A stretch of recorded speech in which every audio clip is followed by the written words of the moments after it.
सभी बच्चों को मेरा राम राम। आई होप आप सब अच्छे हैं और आपकी पढ़ाई अच्छी चल रही है।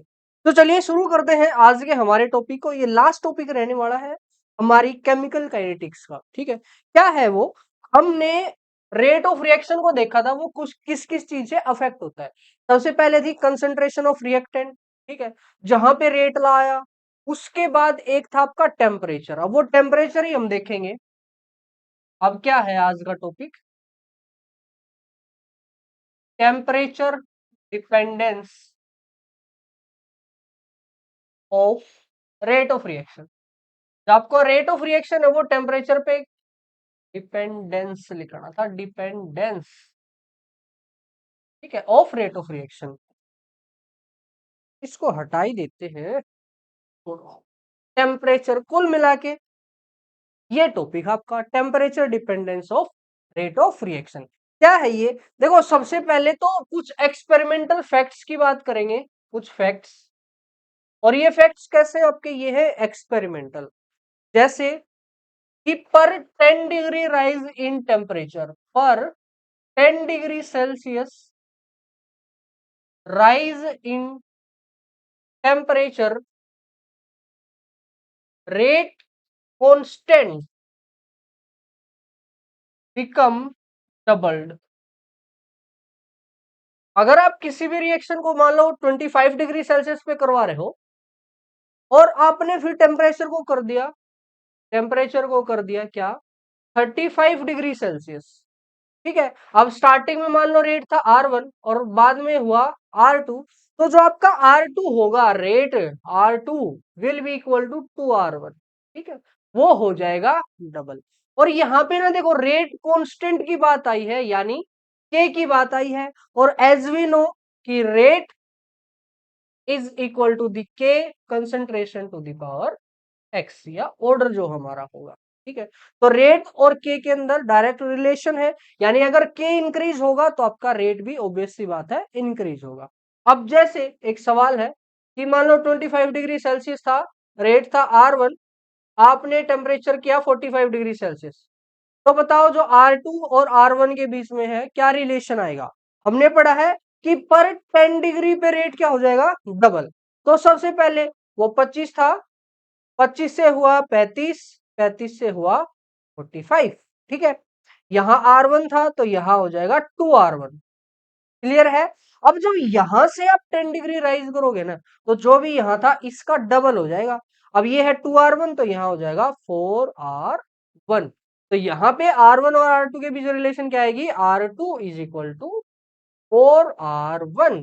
आई थिंक क्लियर होगा ये सारी बात थी फैक्ट्स, या फिर एक्सपेरिमेंटल फैक्ट अगर मैं बोलूं। फैक्ट्स भी कैसे?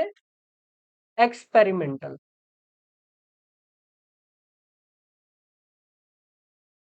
ठीक है, ये थे हमारे एक्सपेरिमेंटल फैक्ट्स। अब जब थ्योरेटिकल की बात आएगी, एक बार तो इसको रिवाइज करवा दूं। इसने बोला कि पर 10 degree rise in temperature, temperature को अगर 10 डिग्री से राइज कर दोगे तो आपका रेट कांस्टेंट डबल हो जाएगा, और रेट कांस्टेंट डबल होने से रेट ऑफ रिएक्शन भी हो जाएगा डबल। ठीक है, ये रहा रेट, क्योंकि रेट और के बीच डायरेक्ट रिलेशन है, तो के इंक्रीज होने से आपका रेट भी क्या होगा?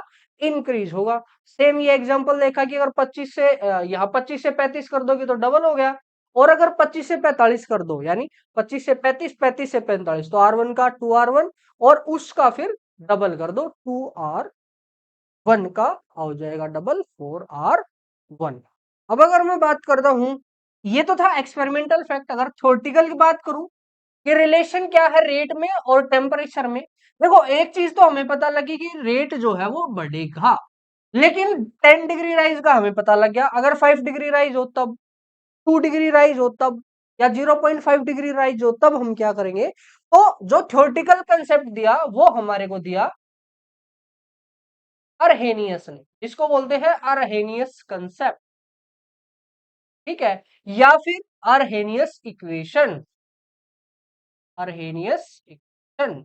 अरहेनियस ने अपनी एक इक्वेशन दी और बताया कि रेट कांस्टेंट और टेम्परेचर के बीच में ये रिलेशन है। कौन सी रिलेशन है? उसने बताया कि रेट कांस्टेंट के that is equal to A E to the power minus E A divided by R T. देखो ये वाली टर्म मैंने बोला था जब लास्ट लेक्चर हम कर रहे थे, वहां भी ये टर्म आई थी और वहां मैंने आपको बोला था कि इस टर्म को मैं दोबारा से यूज करूंगा और यहाँ इसको हमने यूज कर लिया है। ठीक है, यहां से क्वेश्चन क्या आता है, डायरेक्ट क्वेश्चन आएगा कि व्हाट इज आर्हेनियस इक्वेशन, उसकी डेफिनेशन, डेफिनेशन तो बोल देंगे, it gives the relation between rate constant and the temperature. ठीक है, इनके बीच में क्या रिलेशन है वो अब इस इक्वेशन में देखो कौन क्या क्या है। सबसे पहले के की बात करूं, के इज दी रेट कांस्टेंट। ठीक है, उसके बाद ए देखो, ए को ना अलग अलग नाम दिए जाते हैं, अलग अलग नाम, जैसे सबसे पहले तो किसका कांस्टेंट है ये, अर्हेनियस का, तो इसको बोलेंगे अर्हेनियस कांस्टेंट। ठीक है, दूसरा इसी का नाम है, देखो यहां पे ई है, ई को बोलते हैं एक्सपोनेंशियल, और एक्सपोनेंशियल से पहले आ रहा है, एक्सपोनेंशियल से पहले, तो प्री एक्सपोनेंशियल कांस्टेंट। ठीक है, तीसरा देखो, सेम फॉर्मूला हमने कहा यूज किया था, हमने बोला था कि rate is equal to P Z A B E to the power minus E A by में आर टी, यहां करा था ना। अब इसके अंदर जो जेड ए बी था, क्या वही यहाँ पे ए बन रहा है, कुछ कुछ हम बोल सकते हैं, कुछ कुछ ऐसा होगा, तो इसी वजह से इसको बोलते हैं F R E Q U E N C Y, frequency factor. Frequency factor क्यों, क्योंकि फ्रीक्वेंसी की जगह पे वो आया है। जेड क्या था, कोलिजन फ्रीक्वेंसी। ठीक है, ये हुए ए के अलग अलग नाम। हम क्वेश्चन आ जाएगा कि which of the following is the name of Arrhenius constant, तीन ये दे दिया और चौथा दे दिया ऑल ऑफ दिस, तो आपका ऑब्वियस आंसर क्या हो जाएगा, ऑल ऑफ दिस। नेक्स्ट आया आपका ई इज द एक्सपोनेंशियल, वो तो मैथ का फंक्शन है एक्सपोनेंशियल। नेक्स्ट आया ई ए, ये क्या था, लास्ट लेक्चर अच्छे से देखा होगा तो क्या था वो, एक्टिवेशन एनर्जी। ठीक है, एक्टिवेशन एनर्जी, एक्टिवेशन एनर्जी क्या थी, minimum energy required by the reactant to convert into product, या नहीं, टू ब्रेक ओल्ड बॉन्ड्स, पुराने बॉन्ड तोड़ने के लिए जितनी एनर्जी उसको चाहिए है वो हो जाएगी एक्टिवेशन एनर्जी। ठीक है, नेक्स्ट नेक्स्ट आता आप क्या, R, R is the gas constant, gas constant. अब इस गैस कांस्टेंट की वैल्यू है, गैस कांस्टेंट की वैल्यू याद रखनी पड़ेगी 8.314 जूल पर मोल पर केल्विन। जस्ट इन केस आप तैयारी कर रहे हो तो ये कंपलसरी है याद करना, लेकिन बोर्ड्स के अंदर वो जनरली नहीं पूछता इससे सवाल, लेकिन फिर भी हो सकता है आ जाए 8.314। अब एक चीज और ध्यान रखना, जब आप जेई वगैरह नीट वगैरह के एग्जाम दोगे, वहां पे इस वैल्यू को वो मेंशन करता है क्वेश्चन के अंदर ही कि आपने आर की वैल्यू ये लेनी है, लेकिन जब आप बोर्ड के देते हो ना, तो बोर्ड में डायरेक्ट एनसीईआरटी वाले क्वेश्चन वो चेपते हैं, और एनसीईआरटी के क्वेश्चन में ये वैल्यू नहीं दी होती। ठीक है, तो इस वजह से कोई भी बच्चा हो, चाहे वो तैयारी कर रहा हो चाहे नहीं कर रहा, उसको ये याद करने की जरूरत है। ठीक है, बच गया क्या, नेक्स्ट बच गया आपका टी, तो T is the temperature, T is the temperature. और एक चीज, जब भी टेम्परेचर किसी भी फॉर्मूले में आता है तो उसकी यूनिट हमेशा होती है केल्विन। यानी अगर आपको डिग्री सेल्सियस के अंदर वैल्यू दी है, तो आप सबसे पहले उस डिग्री सेल्सियस को किसके अंदर कन्वर्ट करोगे, केल्विन के अंदर, और फिर उस केल्विन की वैल्यू आप यहां पे पुट करोगे। अब इस वाले फॉर्मूले से क्वेश्चन नहीं आता, क्यों नहीं आता, क्योंकि ई को आपको सोल्व करना होगा और ई को सोल्व करना इजी नहीं है, तो इसलिए यहां से वो क्वेश्चन नहीं देता। तो कहां से देता है, एक बार देखो इनको नोट करो, अब देखते हैं वो क्वेश्चन कैसे देता है हमारे। अगर ई को आपने खत्म करना है, क्या करते हैं, ई को खत्म करने के लिए, ई किसका उल्टा है, हाँ, नेचुरल लॉगरिथम एलएन का वो उल्टा है, तो taking taking LN on both side, दोनों साइड हमने ले लिया क्या, एलएन। ठीक है, तो लीजिए एलएन, यहां पे आएगा एलएन के दैट इज इक्वल टू, यहां पे आएगा LN A E to the power minus E A by में आर टी। अब कुछ सोचते होंगे कि यहाँ पे लोग भी तो ले सकते थे हम, देखो लोग अगर लेंगे यहां भी लोग, यहां भी लोग, लेकिन प्रॉब्लम क्या आएगी वो देखो, वो आएगी log m गुणा n।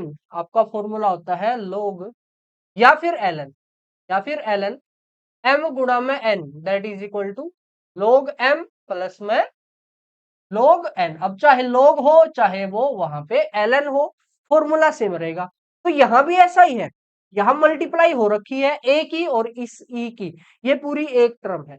तो यहां पे क्या आएगा ln a प्लस में ln e to the power minus E A by में आर टी। अब मैं उस सवाल का जवाब दूंगा, यहां पे मैंने ln क्यों लिया, log क्यों नहीं लिया, क्योंकि मेरे को ये e कैंसिल करना था। अब इस ln e से ये कैंसिल, ln से e कैंसिल हो जाएगा, और यहाँ पे क्या बचेगा, यहाँ पे बचेगा that is equal to ln a plus में ये पूरा देखो, इससे ये कैंसिल, तो ये जो बच गया ये आपका यहाँ आ जाएगा, तो प्लस की बजाय आएगा ये माइनस ई ए बाय में आर टी। ठीक है, तो ये फाइनल हमारा एक्सप्रेशन आया by taking the ln on both side. ठीक है, अब क्या करते हैं, अब हमने तो k की वैल्यू निकालनी है अलग अलग टेम्परेचर पे, तो मान लेते हैं let k is equal to k1, k की वैल्यू k1 है, वहन t is equal to t1। जब टेम्परेचर t1 था k की वैल्यू है k1, and k is equal to k2 when T is equal to T2। जब temperature T2 था तो उसकी वैल्यू क्या है, जब टेम्परेचर T2 था तो K की वैल्यू क्या है, K2। ठीक है, अब इस इक्वेशन को लिखो, क्या है ये इक्वेशन, ln k। इस इक्वेशन को लिखते हैं एट T1, तो यहाँ पे आएगा ln K1 that is equal to, final वहां जाओ, ln A माइनस माइनस वहां पे क्या आएगा E A divided by R T one, क्योंकि ई ए की वैल्यू हमेशा कांस्टेंट रहेगी किसी भी रिएक्शन के लिए, और आर की वैल्यू वो तो ऑलरेडी कांस्टेंट है, बच गया कौन, टी, तो हमने यहाँ पे टी ले लिया है। ठीक है, अच्छा ये हुई हमारी इक्वेशन नंबर 1। क्या सेम आप इक्वेशन नंबर 2 लिख सकते हो, लिखो, क्या आएगी, ln k2 that is equal to ln a minus E A divided by R T to that is equal to equation number 2। अब कुल मिला के मेरे को K1 K2 T1 T2 इनके बीच में रिलेशन चाहिए, तो मैं क्या करूंगा, सबसे पहले तो मैं इस ln a को यहां से हटा दूंगा। ln a को यहां से अगर मैं हटाऊंगा तो क्या होगा, क्या करें, डिवाइड अगर करोगे, डिवाइड करोगे ln a से ln a नहीं कैंसिल होगा, तो हमें करना पड़ेगा माइनस।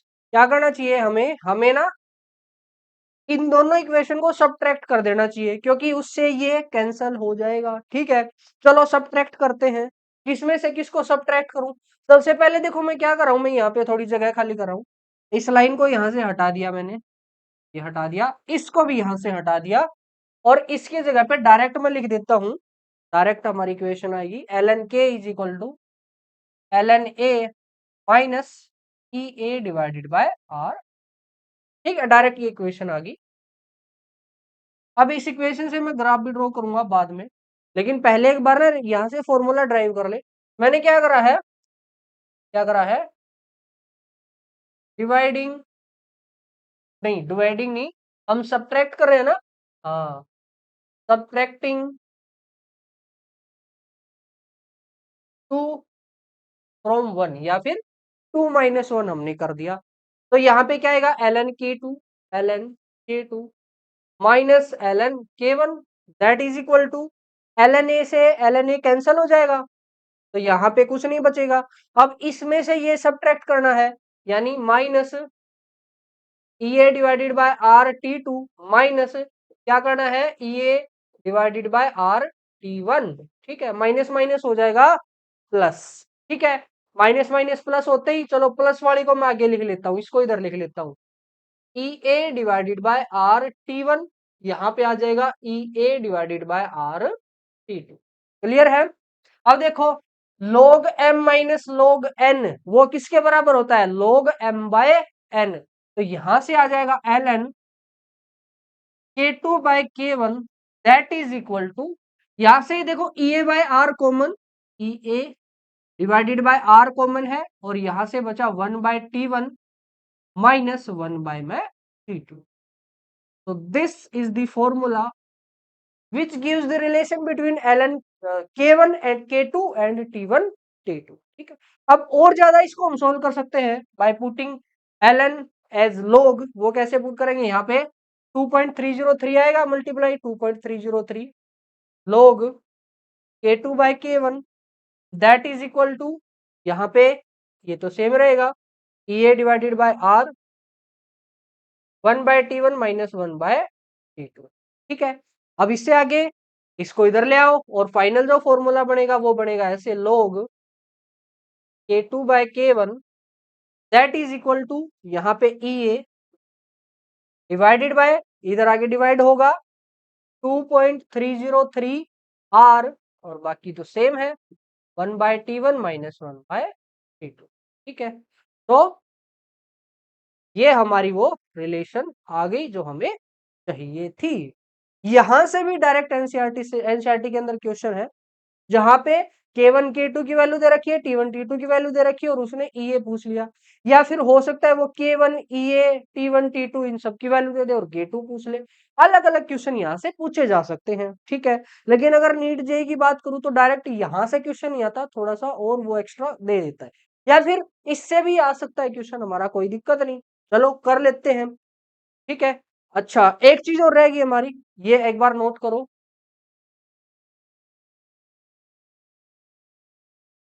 क्या चीज है वो देखो, अगर मैं इस इक्वेशन को कंपेयर करूं with the equation of straight line, कैसे होगी, ये हो जाएगा हमारा y, ये इसकी वैल्यू कांस्टेंट है, कांस्टेंट किसके बराबर, c के बराबर, EA बाय r ये भी तो कांस्टेंट है, तो ये भी, ये हो जाएगा हमारा स्लोप, और 1/t जो है ये हो जाएगा हमारा x एक्सिस। ठीक है, तो ग्राफ कैसे बनेगा, सबसे पहले तो ग्राफ के अंदर हमने लेनी है y एक्सिस पे ln k, इधर लिया हमने ln k। अच्छा, यहाँ पे x एक्सिस पे हम लेंगे 1/t, x एक्सिस पे लिया 1/t। अब ग्राफ शुरू कहां से होगा, ग्राफ शुरू होता है c से, तो ln a कहीं पे होगा, मान लो यहाँ पे है वो ln a। ठीक है, अब ग्राफ नीचे आएगा या ऊपर जाएगा, स्लोप कैसा है, स्लोप है इसका -EA/r, यानी स्लोप इज नेगेटिव। अगर स्लोप आपका नेगेटिव है, स्लोप नेगेटिव है तो क्या करते हैं हम, नीचे जाता हुआ ग्राफ ले लेते हैं। चलो आपका ग्राफ आएगा कुछ ऐसा, सीधी लाइन, और इस सीधी लाइन का जो स्लोप होगा, झुकाव होगा, वो किसके बराबर होगा, slope is equal to -EA में r। ठीक है, यहां से भी वो क्वेश्चन पूछ सकता है, वो दे देगा कि ये फलाना फलाना इसका स्लोप है और उस स्लोप से ना EA की वैल्यू निकालो, R की वैल्यू तो आपको पता ही होती है, एक क्वेश्चन यहां से भी देखने को मिलेगा। तो ये है कंप्लीट आपका अरहेनियस कंसेप्ट। ठीक है, सबसे पहले उसने एक इक्वेशन दी, उस इक्वेशन को हमने log लेके सोल्व कर लिया, और फिर रिलेशन निकाली दो अलग अलग सिचुएशन में, जहां पे जब टेम्परेचर T1 था रेट कांस्टेंट की वैल्यू K1 थी, जब टेम्परेचर T2 था रेट कांस्टेंट की वैल्यू क्या है, K2 है। ठीक है, ये सोल्व करके ये फाइनल हमारी इक्वेशन आ गई, इसको न्यूमेरिकल सोल्व करने के लिए हम यूज करेंगे। और यहां से क्या, यहां से हमने ग्राफ भी ड्रॉ कर लिया है, किस किस का, ln a वर्सेस 1/t का। ठीक है, अब डायरेक्ट चलते हैं हमारे क्वेश्चंस की तरफ, देखते हैं क्या कह रहा है वो क्वेश्चंस। देखिए पहले क्वेश्चन को, पहला क्वेश्चन बोल रहा है एक रिएक्शन ली जिसका टेम्परेचर हम 10 डिग्री सेल्सियस से राइज करते हैं अप टू 50 डिग्री सेल्सियस, तो बताओ जो आपका रेट ऑफ रिएक्शन है वो कितने टाइम्स इंक्रीज होगा। तो मैंने स्टार्टिंग में बताया था कि पर 10 डिग्री राइज पे कितना होता है, डबल। तो यहाँ पे देखो 10 से अगर 20 होता है, फिर 20 से 30, 30 से 40, 40 से 10, मान लो यहाँ पे आर है, यहाँ पे डबल हो जाएगा 2R, अब इसका डबल 4R, इस 4R का डबल 8R, और इस 8R का डबल 16R। तो फाइनल हमारा आंसर हो जाएगा 16R। क्वेश्चन नंबर 2 देखो, क्वेश्चन नंबर 2 कह रहा है the slope of Arrhenius plot ln k versus 1/t, जो अभी अभी हमने देखा उसके स्लोप की वैल्यू है कितनी, -5 इंटू 10⁻³ स्लोप की वैल्यू क्या थी, EA divided by R that is equal to कितना है, -5 इंटू 10⁻³ ठीक है, क्लियर है। तो हमने ईए की वैल्यू बतानी है और नीट 2021 का सवाल है। देखो कुछ भी तो नहीं है, बस आपको पता होना चाहिए कि जो स्लोप होता है वो किसके बराबर होता है। अब यहां से आर को आप उस साइड लेके जाओगे, पहली बात तो माइनस माइनस कैंसिल करो, और E A that is equal to R की वैल्यू 8.314 गुणा में 5 गुणा 10⁻3, अगर सोल्व करोगे 8 5 40, लगभग 40 के पास आंसर होना चाहिए। तो कौन सा ऑप्शन नंबर है, लगभग बोला है मैंने क्योंकि यहाँ 3 को मैंने इग्नोर कर दिया इजी कैलकुलेशन करने के लिए, और 10⁻³ के नाम का इसने किलो दे रखा है क्वेश्चन के अंदर, ठीक है। नेक्स्ट क्वेश्चन देखो, for a reaction E is equal to 0 and rate constant at 200 kelvin is इतना, एक बार साफ कर लेते हैं। हाँ देखो अभी इस सवाल को क्या कर रहा है ये, for a reaction activation energy E is equal to 0, क्या बात है।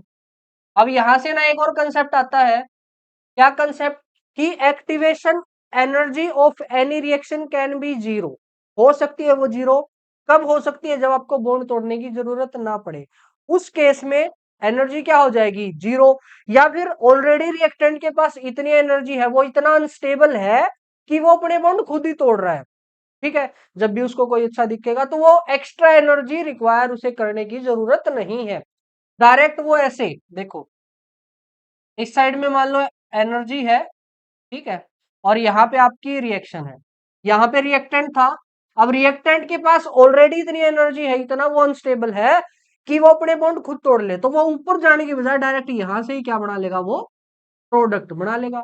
अब इस केस में एक्टिवेशन एनर्जी कितनी आई, एक्टिवेशन एनर्जी आई ई इज इक्वल टू 0, ठीक है। और साथ साथ एक चीज ध्यान रखना है कि एक्टिवेशन एनर्जी तो 0 होगी, लेकिन कभी भी थ्रेशोल्ड एनर्जी 0 नहीं होगी। थ्रेशोल्ड 0 क्यों नहीं होगी, क्योंकि थ्रेशोल्ड तो होती है यहां से लेकर, अब बिना एनर्जी बॉन्ड तोड़ना पॉसिबल नहीं है, आपके पास कुछ ना कुछ तो एनर्जी होनी ही चाहिए, ठीक है। तो ये तो हुआ वैसा कंसेप्ट। चलो अब सवाल को देखते हैं, ये उसने 0 दे दिया, कोई बात नहीं, देख लेंगे।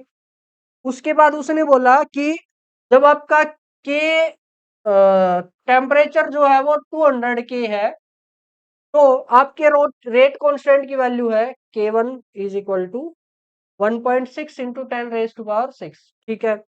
उसके बाद उसने बोला कि आप रेट कांस्टेंट निकालो K2 जब आपका T2 हो जाए 400 केल्विन, आर की वैल्यू उसने दे दी, तो पुट करते हैं फॉर्मूला के अंदर। फॉर्मूला क्या था, रिवाइज करो मेरे साथ, log K2 बाय में K1 that is equal to ये log K2 by K1, EA minus का, EA माइनस का आएगा कि प्लस का आएगा, प्लस का ही आएगा, EA divided by 2.303 R 1 by में T1 माइनस 1 बाय में, क्लियर है, ठीक है।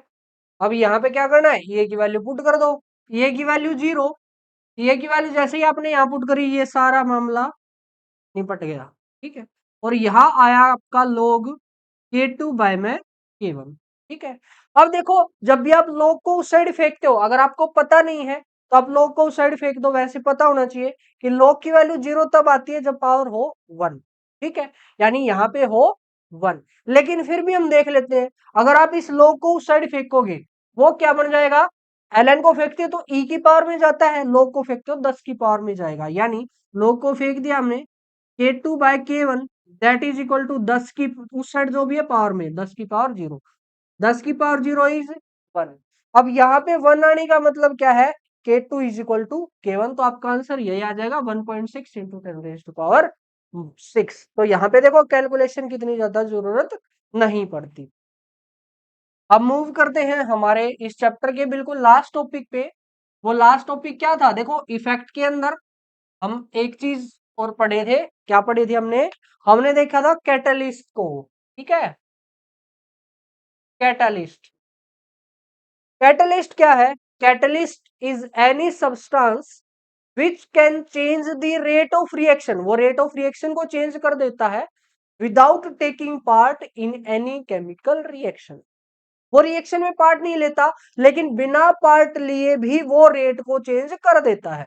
अब समझो जैसे दो इंसान आपस में लड़ रहे हैं, ठीक है, और भीड़ इकट्ठा हुई, भीड़ में से किसी ने बोल दिया मार मार इसको मार मार, तो देखो ऑटोमेटिक जो लड़ रहे थे उनमें क्या आ जाएगा, गुस्सा आ जाएगा, गुस्सा आने से उनकी लड़ाई हो जाएगी अच्छे और अच्छे से। अब यहाँ पे जो इंसान बाहर था जिसने बोला कि मार मार, क्या उसने इस फाइट के अंदर पार्ट लिया? नहीं।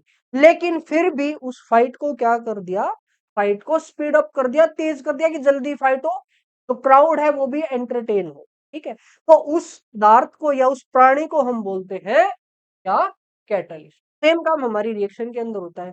जैसे आप समझो दही जमाते हो, ठीक है, अब दही अगर हम नॉर्मल बर्तन में जमाए, एक हम मिट्टी के बर्तन में जमाए, एक हम कॉपर के बर्तन में जमाए, तीनों केस के अंदर आपकी दही अलग अलग जमेगी, अलग अलग स्पीड से जमेगी, अलग अलग उसका टेस्ट आएगा, ठीक, अलग अलग उसका नेचर होगा। ऐसा क्यों? क्योंकि देखो जो उसकी जिस भी बर्तन में आप रख रहे हो उस बर्तन की अपनी कुछ प्रॉपर्टी है, ठीक है, और उन प्रॉपर्टी की वजह से आपकी दही अलग अलग आएगी। ठीक है, क्लियर है? सेम काम कैटलिस्ट करता है, वो रिएक्शन में पार्ट नहीं लेता, बस उसके रेट ऑफ रिएक्शन को वो चेंज कर देता है। कैसे चेंज करता है देखो, it decreases the activation energy, वो एक्टिवेशन एनर्जी को कम कर देता है। ठीक है, यानी जो रिएक्शन पहले ऐसे हो रही थी, ग्राफ बनाते हैं हम, यहां पे ग्राफ, यहां था एनर्जी, यहां पे रिएक्शन, ग्राफ कैसे आता है, ये रिएक्टेंट था, रिएक्टेंट से कन्वर्ट हो रहा है किसके अंदर, प्रोडक्ट, ये था रिएक्टेंट और ये है प्रोडक्ट। ठीक है, अब जैसे ही आपने कैटलिस्ट डाला, सबसे पहले तो एक बार एक्टिवेशन एनर्जी की बात करें, फिलहाल ये है आपकी एक्टिवेशन एनर्जी ई। एक्टिवेशन एनर्जी, रिएक्टेंट को कितनी एनर्जी चाहिए पुरानी बॉन्ड तोड़ने के लिए। अब कैटलिस्ट क्या कर देगा, वो इस एक्टिवेशन एनर्जी को तोड़ देगा या कम कर देगा, सॉरी तोड़ देगा नहीं, कम कर देगा। कम करने से ये रिएक्शन कुछ ऐसे प्रोसीड करेगी, रिएक्टेंट और प्रोडक्ट तो बदलेंगे नहीं, लेकिन जो उसका पाथ है या जो एनर्जी बॉन्ड तोड़ने के लिए चाहिए, वो अब बॉन्ड तोड़ने के लिए एनर्जी कम चाहिएगी, कम चाहिएगी तो ज्यादा आपके प्रोडक्ट बनेंगे उतनी ही एनर्जी के अंदर, क्योंकि उतनी ही एनर्जी अब ज्यादा बॉन्ड को तोड़ देगी। ठीक है, तो वहां से अगर प्रोडक्ट ज्यादा बनेगा तो आपका रेट ऑफ रिएक्शन क्या होगा, ज्यादा होगा। अगर मैं इस पाथ की बात करूं, this without this is without catalyst and this path is with catalyst। ठीक है, जब भी आपका ये कैटलिस्ट वाला पोर्शन आता है, सबसे पहले आप कैटलिस्ट की डेफिनेशन मेंशन करोगे, उसके बाद कैटलिस्ट रेट ऑफ रिएक्शन को कैसे अफेक्ट करता है, और ये graph, this graph is important. जब भी क्वेश्चन आता है ग्राफ वगैरह, जितने फिगर आप ड्रॉ करते हो, फिगर ड्रॉ करा करो, क्योंकि फिगर ड्रॉ करने से डायरेक्ट वहीं पे ध्यान जाता है और एग्जामिनर को देखते ही पता लग जाता है कि इस बच्चे को नॉलेज है या नहीं है। तो जहां जहां मौका मिले फोटो बना दो। ठीक है, ये ग्राफ वाली फोटो मेरा मत बनाना। ठीक है, तो ये था हमारा chemical kinetics chapter number 3 as per the latest NCERT, या फिर अगर आप जेई की तैयार करो चैप्टर 4 आपको मिलेगा, 4 भी नहीं, वहां भी 3 मिलेगा क्योंकि सॉलिड स्टेट आपका नहीं है अब। ठीक है, और ठीक है, तो इस वाले लेक्चर को यहीं तक रखते हैं। अब आप ऐसे ही पढ़ते जाइए, लिखते जाइए, और साथ साथ देखो मौसम चेंज हो रहा है, मौसम चेंज हो रहा है तो क्या ध्यान रखना है, हमें हमें ध्यान रखना है कि हम अपना ध्यान रखें।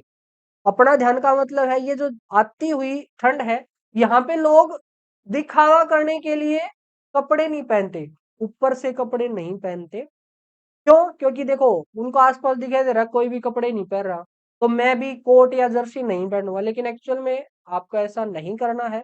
दूसरों को देख के अपने शरीर को नुकसान मत पहुंचाएगा, क्योंकि अगर आप एक बार बीमार हो गए सर्दियों के स्टार्टिंग में, तो जो पूरा आपकी सर्दियां हैं वो मोस्टली आप बीमार ही रहोगे। लेकिन अगर स्टार्टिंग में बच जाओगे और एक एंड में बच जाओगे, तो आपका जो ये मौसम है हमारा प्यारा सा सर्दियों का, अब यहाँ पे आपको टाइम बहुत ज्यादा मिलेगा पढ़ने का, इसलिए मैंने इसको प्यारा बोला है। और वो जो है अच्छे से कट जाएगा और आपकी पढ़ाई बिल्कुल टिप टॉप हो जाएगी। ठीक है, तो इस वाले लेक्चर को यहीं तक रखते हैं। मिलते हैं नेक्स्ट लेक्चर में एक नए चैप्टर के साथ, नई एनर्जी के साथ, नई वाइब के साथ। तब तक के लिए राम राम।